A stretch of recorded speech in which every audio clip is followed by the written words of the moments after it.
Last year on my annual retreat, I read I was told was one of the most acclaimed young adult novels of 2018.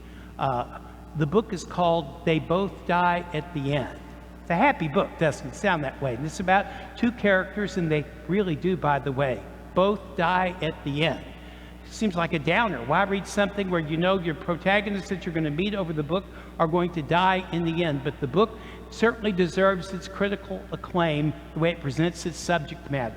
The two protagonists are teenagers, Rufus and Mateo, and we learn almost instantly within the first few pages of the book that this is kind of in a science fiction dystopian type of world. It's not happening in the world as we engage it at this moment, but for the purpose of the literary artifice, we learn this is a world where you can be told this is the day that you're going to die. That's how the book begins. Both Rufus and Mateo at the beginning of the book do not know each other. They're in a city, presumably like New York City, at different places, but they both receive a telephone call on their cell phone from an organization called DeathCast. The DeathCast organization's chief function is to call all those who are going to die that day and inform them that sometime in the next 24 hours they're going to die. The other part of the process is that they now attain a new status. They're called Deckers. I do not know why. The idea of a Decker is that you are identified to everyone else as someone who's going to die before the day comes to its end. Deckers are giving special admitting privileges to places. They're allowed special discounts. I mean, well, they're going to die anyway, right? All these kinds of things are all set up in it. The point of the novel is just to put that up in front of us, but to ask a really profound philosophical question. If you knew this day would be the last day of your life, how would you spend it? And who would you spend it with?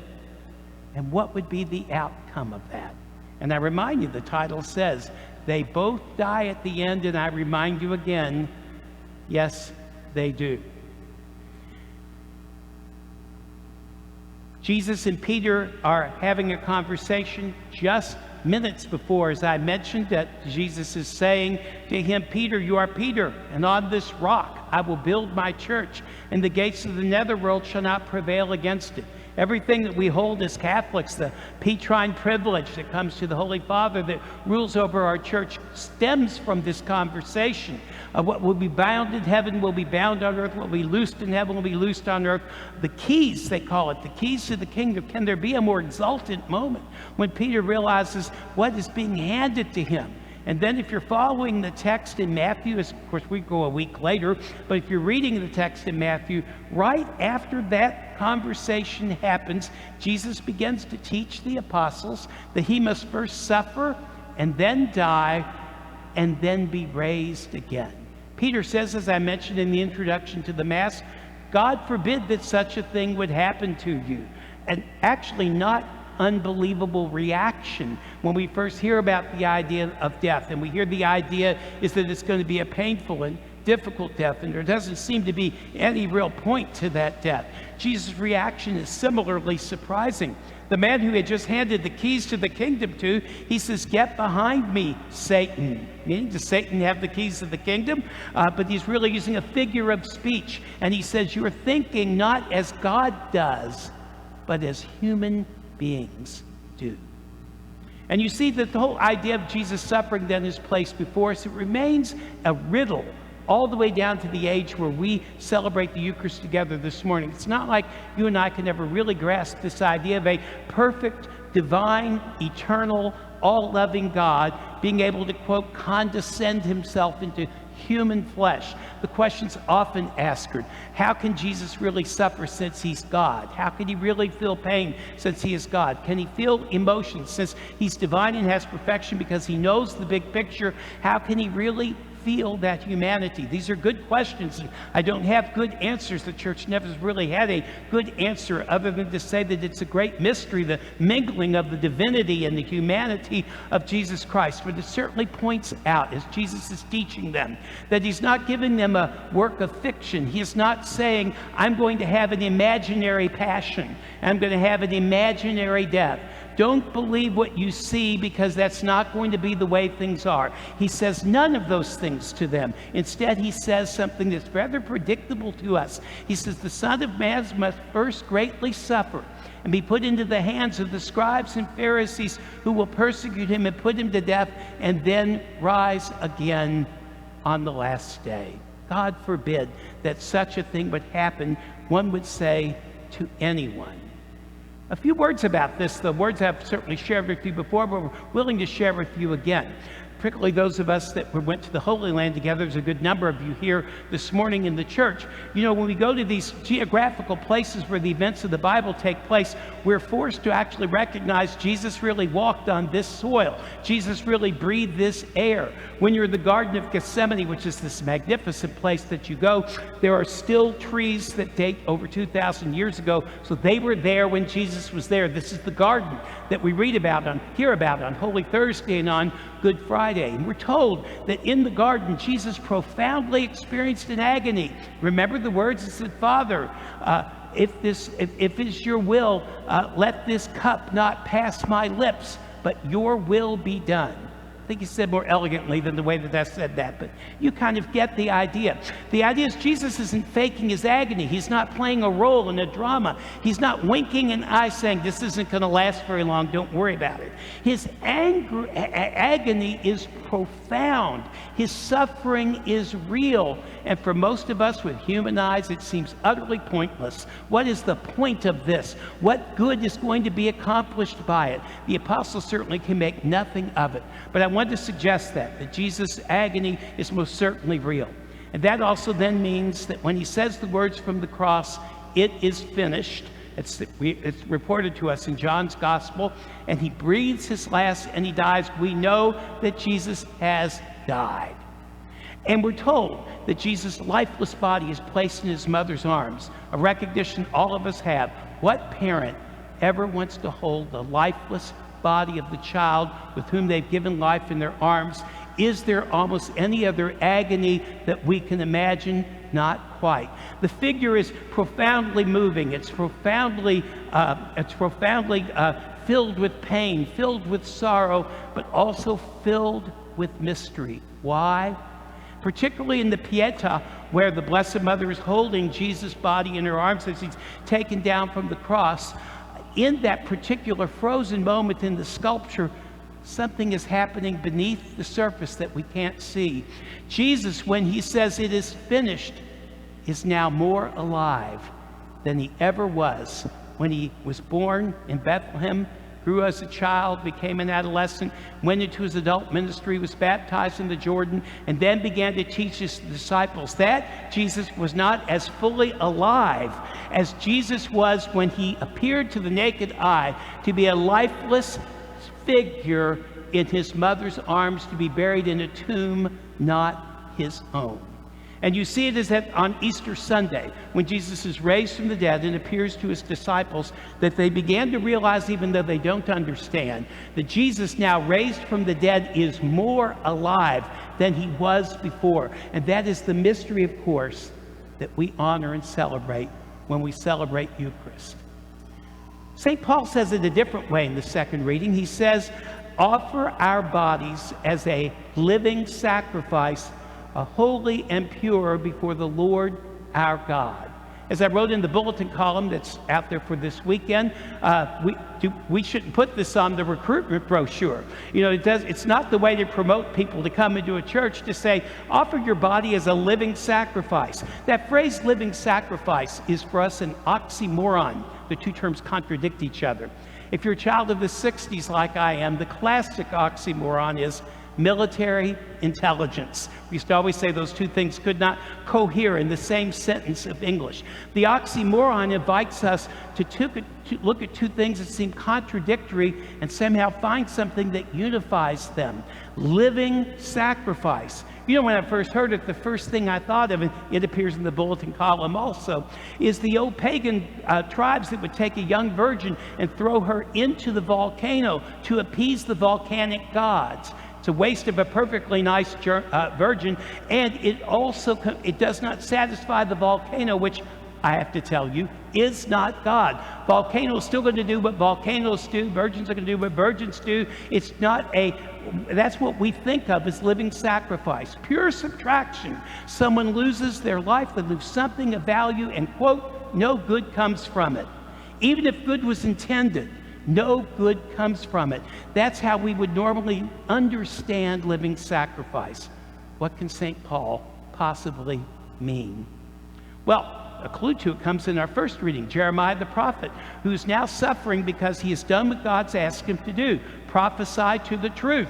He's speaking truth to power. And even then, as now, when one speaks truth to power, persecution almost immediately follows. And Jeremiah feels that persecution. He does what most of us do when we suffer. He becomes angry with God. This isn't a personal thing. We all do this. He becomes angry with God. Those first words of the reading, you duped me. You tricked me. You told me to say these words. And he even admitted, like a volcano inside of him, he tried to keep them in him. He knew this might lead to his harm. He might knew it lead to his destruction. He might even think this has no good ending in front of it. You duped me, he says. And at the very same time, it's paired up with this gospel, with Jesus instructing Peter that when he's thinking like a human being, he's only acting like Satan. You see, the understanding of living sacrifice is that it's not pure subtraction. That's the human side of the experience of sacrifice. Giving something up isn't just simply giving something up. It's about an exchange. It's about offering something, because only in the offering of the thing itself can we have the something of greater value that is to come. You can't have both. And the idea of a sacrifice, something must be given up. If it's not given up, the thing being offered can't be given. And the human tendency would be, let me find a way to square the circle so that I get both things. I don't sacrifice here and I still get the good thing that's going to come to the end. And that's what Jesus warns Peter about. When you think as a human person, when you connive, when you use your rationalization, when you try to use your intellectual mind to pierce the mysteries of God, you will come up empty-handed every time. I was struggling to find an image that would work with this on the human side, and then God gifted me with that image on Thursday, which is late in the day, a homily preparation for me to have an image that I think is really important in my Sunday homily. It came watching the president deliver his acceptance speech at the Republican convention on the south lawn of the White House, something you've never seen before in history before. What struck me, when this is not getting into the politics of it at all, it is really just the event itself. There were 1,500 people in chairs. I didn't even think they could fit that many people in the South Lawn. I've been there. Chairs that were actually together. And when you notice that they're all sitting there, virtually none of them wearing face masks. And the thought hit me. One of two things must be true. Either this is all a ruse. You and I are wearing face masks, going through what we're going through for no particularly good purpose, because the reality is that the disease that we seem to be afraid of is already receding. In fact, it's disappearing, and there is no need to put up with all of this inconvenience. If this is the case, it's the height of selfishness not to share that with us. I mean, none of us enjoy wearing those. They're hot, they're sweaty, they're gross. Half the time I forget them. They're in the car, they're in this place, that place. People have arguments about them. You see it all the time. I mean, this isn't worth this if there is something we don't know. What about the alternative? What if it is really true that that event will turn out to be a super spreader event? The people that made up their own adult mind, and they have intelligent minds and made their own decisions, which is something they're certainly permitted to do, are now going to go to other people and encounter them, people who don't get to make the same choice, and may receive a disease that they've been trying very dearly to protect themselves from. Either way you look at this, it's selfish, and without judgment, because that's not necessary for this image. Let's just hold the image that way without thinking about the politics of the event. It illustrates to us what happens when we only see sacrifice as subtraction. When we see it only as my comfort, when we see it only as I want to look good in this moment, when we see it only as I want to have everything normal all over again, when we see it only that way, that is an indulgence of suffering. And that is what Jesus is pointing at when he says, you are thinking like humans, not thinking like God. I told you back in the book, they both die at the end. The two protagonists, these teenagers, encounter each other. A little bit more about this, as the book is about how they develop over a roughly 24-hour period an incredible friendship that would never have happened had they not both been told they were going to die in this last day of their lives. You're told all the way from the beginning that they're both going to die at the end. You begin to tell yourself, as anyone reads a good book and you start to get a connection with the characters, you want good things to happen, and that maybe there's some trick, maybe there's something that's going to change things. So I'm going to spoil the ending of the book. They really do both die in the end. But on the last day of their life, they found a profound friendship. These two teenagers, which appear to us early in the text as having really no particular theological or spiritual underpinning, well, they're teenagers for heaven's sakes, but that they have a conversation about the afterlife, the kind of thing people wouldn't have at the age of 17 or 18, a conversation about the afterlife. And they began to entertain the notion that maybe this isn't the end, maybe something better is awaiting them, that they're going to still encounter each other, that this great friendship wasn't an accident of the last day of their life, but the beginning of their eternal life. It's a lovely image, and it's left unresolved in the book. Why? Because as the book ends, well, they both die at the end. And so we come to Eucharist on Sunday morning, as we always do.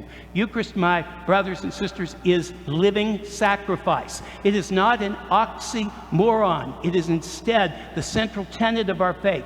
The sacrament you and I will receive starts with an inert, that is, without life substance. The bread and the wine we use, I promise, are without any organic life whatsoever. They're as inorganic as they can possibly get.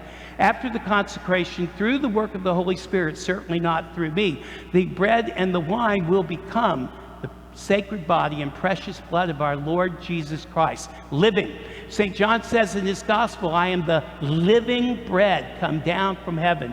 What you see as our gift as inorganic becomes organic, but not in the way you and I use the word born today, die tomorrow. This is the living bread that comes down from heaven. This is the bread that can never die. This is what is promised in the exchange at the cross. This is the central paschal mystery of our faith, that in actually surrendering our life and sacrificing it, which is something we all cling to, of course, in doing that, we actually become more alive than we ever were in this life.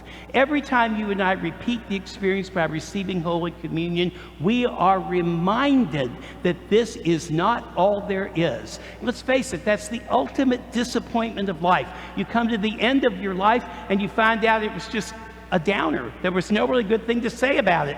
You just die and then you're forgotten, and that's just the end of the story.